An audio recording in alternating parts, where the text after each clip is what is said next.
Alrighty. So yeah, we're gonna start the Q&A now. We did this Q&A probably about 2 weeks ago, but we had some issues with recording it and posting it, so we're gonna be doing that again. And then after the Q&A, we're gonna have Fonzo here is going to show everybody through VR Chat, which is one of the top VR apps in the world. Take you guys through some worlds and kind of just do like a VR hangout session. Both of these are going to get posted to our YouTube channel, and so we'll make those videos available for everybody to watch. And with that said, we're going to get started. So today it is me, Dylan, doing the Q&A. Nick is sick right now, so he couldn't make it. So anyways, the first question that we got last time, and I'd say it's a question most people had, was basically just curiosity about the funds and how we're handling the current crypto market situation with how prices are so low right now and how that is affecting our company, how we project to, stay afloat as long as possible, everything like that. So with all that said, I'm going to answer some of those questions today. So first thing I would say is that we are doing fine right now. We're not a team that's out here blowing money and stuff, which I've seen articles about with several other teams recently. We are basically trying to start up as lean as possible, even with funding that we did receive due to anticipation with the crypto market being unpredictable. So with that said, with the current prices, we are having to make cutbacks and reduce our team size. We took a couple of developers that we had on board and moved them into more of a freelance role, and only kept the core team around. So right now the current team of 5 that is still here is myself, Nick, Chris, Ray, and Fonzo, and then we still have Jin on board. We have another developer, Steven, freelance people. We have Bryn, the Ethereum developer, and so we still have our full team. It's just we've kind of moved them out of a full-time role into more of a freelance style role so that we can pay as we need work done, and that's helping us save costs on labor. We just moved offices actually, so we moved to a new office that's about half the cost of our old office, but still gives us all the space we need to do everything that we need to do. So that's really good. Basically though, the reason I'm saying all this is to show you guys that right now we are working to cut costs so that the lifespan of the company is able to move further. Our ultimate goal is spending as little Ethereum as possible right now, knowing that these prices aren't going to stay like this forever. And as these prices do rise up, that is when we're going to be able to re-push everything forward and make new hires and, go a lot more towards the marketing side of everything that we've been talking about. But right now we're pretty much forced to stick steady on development, building the product and everything like that, not really able to pour a ton of money into external things other than building the product. So with that said, another question that we had was people asking about updates on the new VR site. I can tell you that the new VR site, it's pretty much completely finished right now. We finished that a couple weeks ago. Right now we're working in the testing phases and going through bug finds and fixes and things like that.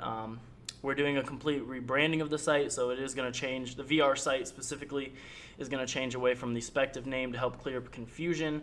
As anybody who follows Spectiv knows, there's kind of a line of how the naming works, and we wanted to get away from everything being called Spectiv because for new people coming in that is pretty confusing. So right now Spectiv is basically the overall project, which includes the Signal marketplace and the soon to be named new VR site. The new VR site that we're launching is, it is a full-fledged video streaming site that we're very proud to release. It is at this point pretty much ready to be presented to the public and start actually bringing in users and bringing in content creators. The things that some of the biggest updates we've made are, like I said, complete rebranding, complete redesign,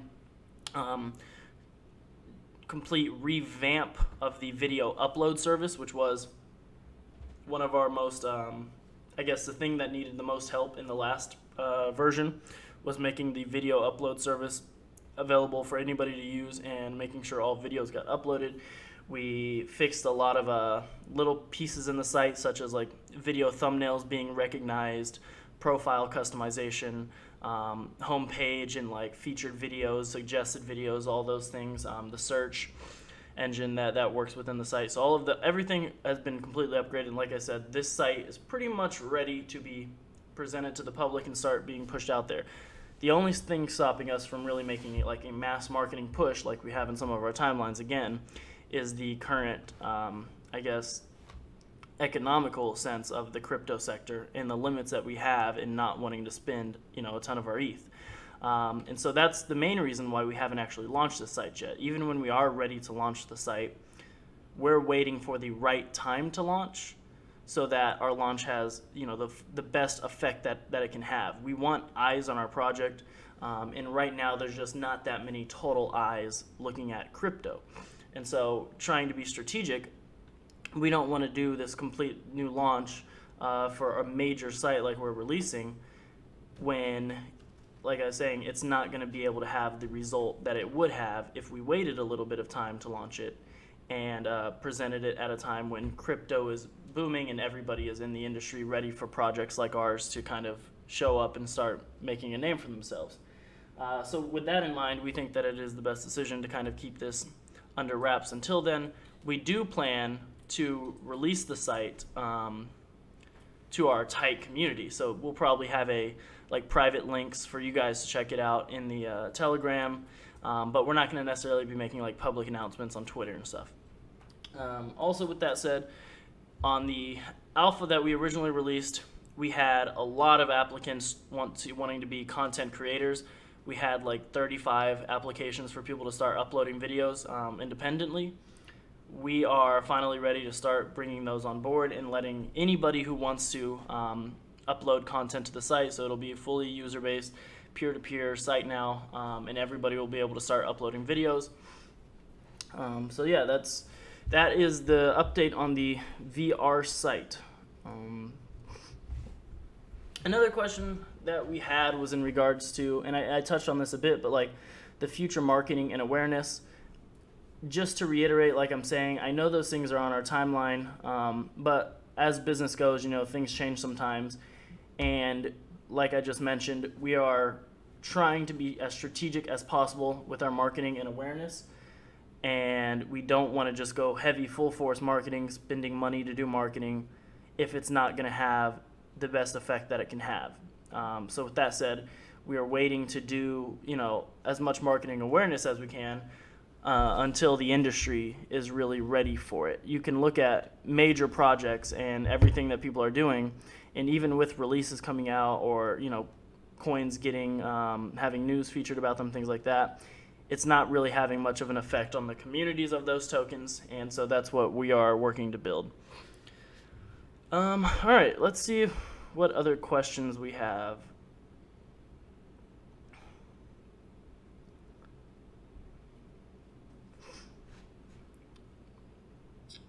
Okay, I know somebody asked about live streaming events, and so in terms of live streaming events, this site that we're releasing right now, this version is not going to have live streaming of events just yet.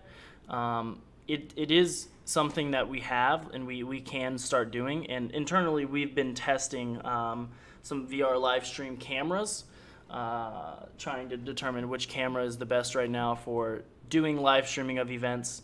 As you guys know, we did live stream the Emmys this past May, and so we know that the industry is starting to get ready for this. In our site, we have the ability to integrate it into our video player. The biggest thing that is preventing live streaming from fully being ready is that the actual technology in the VR space doesn't allow it to be done at the highest quality possible.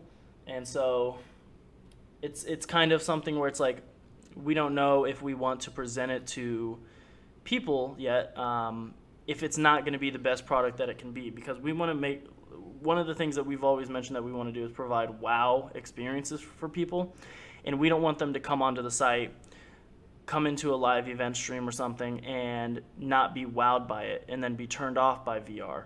our goal is to grow the VR industry and make people as interested as possible in VR, telling everybody, telling all of their friends how good VR is and everything like that. So we want to make sure that we have this, the streams at the highest quality possible before we start diving into those. I would expect it to come within the next year, based on what we see in the VR industry and what we have capable of doing for us technology-wise. But just like I'm saying, for this release coming up, it's not going to have that. Fonzo, do you know of any other questions? Not off the top of my head. Give me 1 second. I'm going to see if we have any other questions that have come in.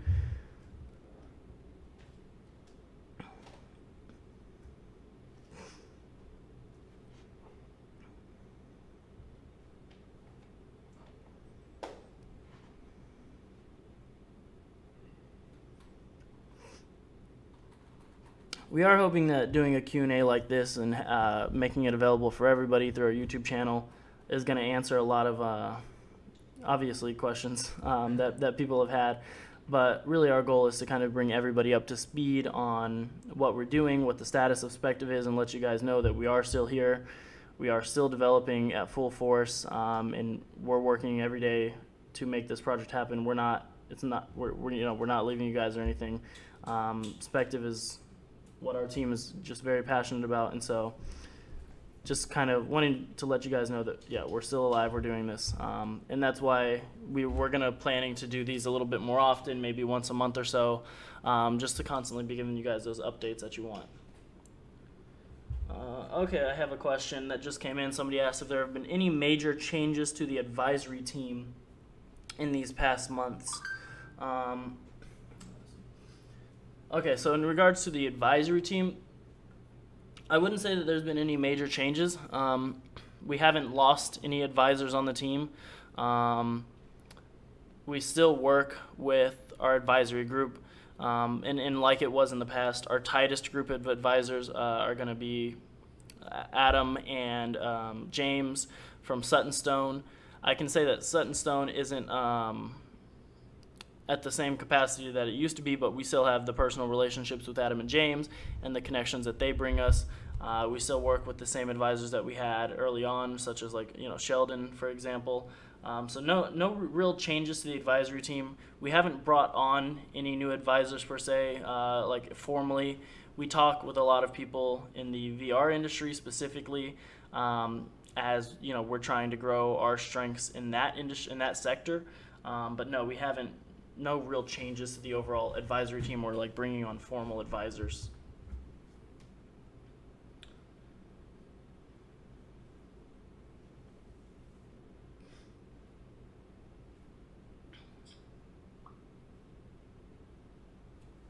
Okay, 1 second. Let's see if we have any other questions.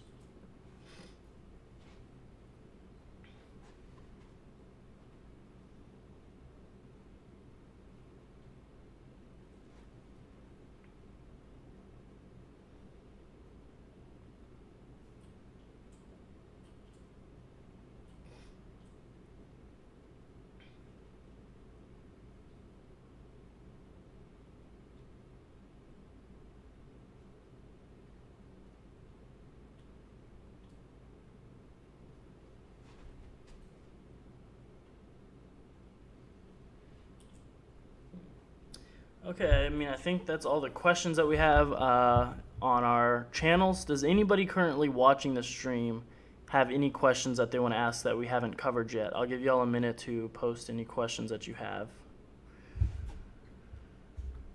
You can just post it directly here on the Twitch stream if you want. Just so y'all know, Fonzo is the one in the VR room as Goku Black, for any of you guys who watch Dragon Ball Super. We are presenting you, this is a pretty good example of what you can do in VR. This is a VR presentation room. So it has markers that you can use to do, to have meetings and such. There's currently a mirror turned on for the style of presentation that we're doing, but Fonzo can actually show you that he can turn that mirror off and be presenting to an entire room. Which is a pretty cool function of something like this. like stand-ups and stuff. Yeah, so, okay, Fonzo, turn the mirror off. All right, so this is actually just like a casual room. You can have people out there literally sitting in those chairs watching a presenter up on stage, which I guess Fonzo is about to show you right now. Go. No. I got the marker. Oh, there we go. All right, so you could have somebody up there on stage. You have people out here in this lounge, and people can do presentations just like you would do at any regular conference. But what we represent, one of the coolest things about this is that in VR, this allows anybody across the world to come here and listen to somebody speak. So one day our goal is, once a lot of our community has VR headsets and things like that, you guys can come into VR chat with us and actually hang out in a room with us live.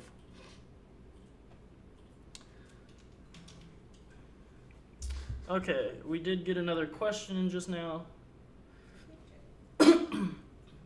So the question is in regards to Adam Draper. So when I was talking about our advisory team, I just want to clear that up. We have one advisor who's Adam Richards.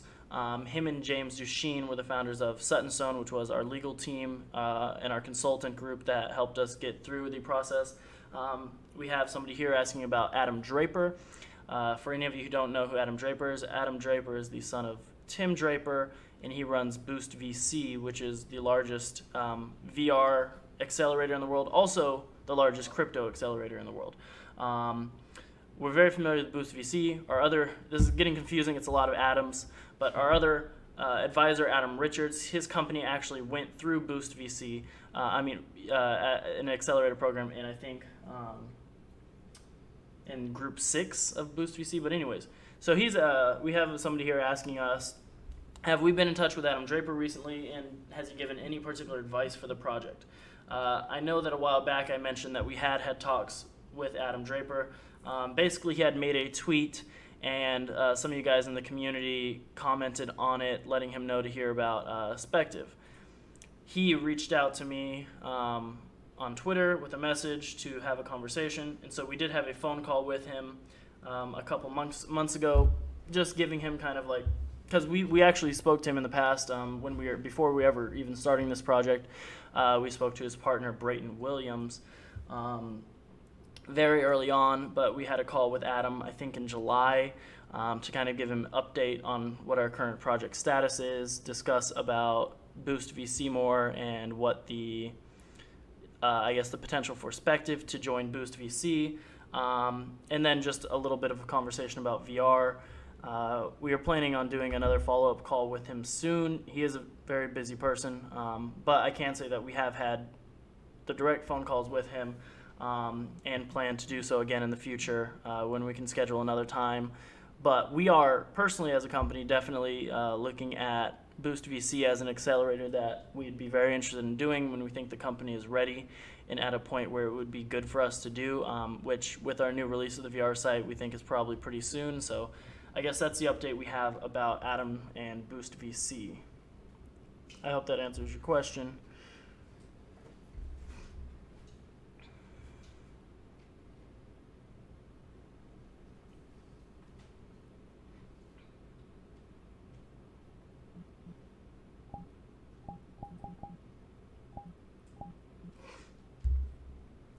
All right, well, I am going to wrap up this Q&A on my behalf. I've answered all of the questions that I know that we've received. I will answer one more question if this user has another follow-up question. I'm waiting to see what that is. Okay, it seems like he's good. So anyways, like I said, I'm going to be wrapping up the Q&A portion of this. We're going to post this Q&A on YouTube, and we plan to do these in VR probably once a month from this point going forward, just always giving you guys a chance to ask anything that you're wondering about development or just anything about the company, the team, whatever. Fonzo is going to go directly from this into probably doing a VR hangout soon, take you guys through some of the worlds. Actually, right before doing this Q&A, we were going through a virtual reality version of Hogwarts from Harry Potter. So there's a lot of things in this VR chat environment that are really, really awesome. So he's pretty excited to show you that. We're going to post that video also on YouTube, but for now, thanks for coming to the stream. Thanks for listening, and looking forward to talking to